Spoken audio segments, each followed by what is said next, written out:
All right, good morning. For our science lesson today, I want to look at electric circuit. Remember last time we talked about how to generate electricity, and some of you were able to experiment this out. So that was a nice job. Today we want to look at electric circuits, and electric circuits are path for transmitting electric current. The path for transmitting electric current. Now we have different components that makes up electric circuit. We have the switch, the light bulb, the battery, and the wire. So what are the parts of electric circuit? The power source, which is the battery or an electric outlet. This is where the electricity starts and it stops here. The switch helps you to turn it on and off. The load is the device that helps to take part of the power from the power source, like the TV set, the smartphone, the car, a light bulb. The wires help to connect these components together. That is the function of the wire. So types of electric circuits, we have two types basically. We have the series circuit and the parallel circuit. So you can see the diagram that shows both here.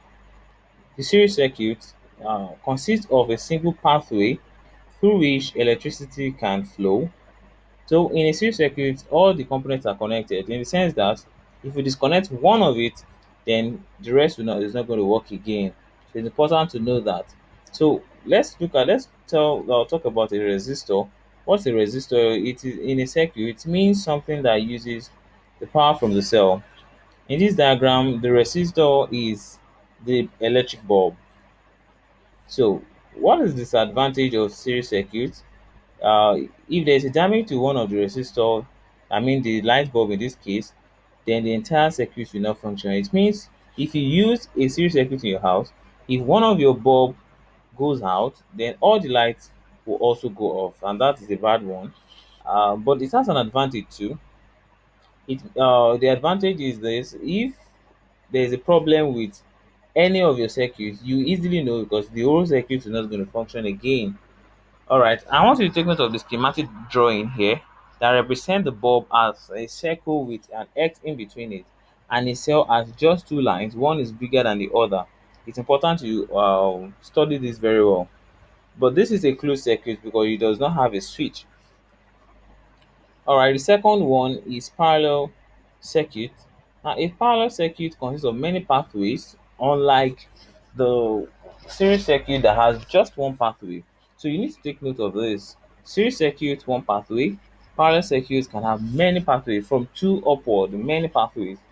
Meaning that if electricity stops to flow in one path, the other path can still flow easily. So look at this diagram here. Path one, that's the first way in which electricity can flow. You can see it can flow from A to B, then to C, then to D, E, and F, back to F. So the second path it can flow through without going through the first part is from A to B to C, then not to D now, but to G, to H, to D, to E, and F. So it's a very easy one to follow. But look at the diagram, the schematic diagram beside it. That's easy. That circle that has X in between represent a light bulb or a resistor. Now the advantage is that if one part breaks, the other part can still work. So that is kind of circuit you use at home, whereby if one of your light bulb goes off or burns out, the other bulbs can still work. If the light in your brother's room goes off, the one in your own room can still work. All right, I want you to watch the video on the next slide. It's important you watch the video on the next slide. Click on it in your PDF file and watch it. So, what are the uses of electricity? Because we want to wrap this module up. Now, at home, we use electricity to run appliances. For example, the electric bulb, we need light for that. TV, refrigerator, AC, and all that. We also need it in traveling because there's some medium of traveling that are very important that uses this kind of that use electricity like an electric car, electric train, and so on.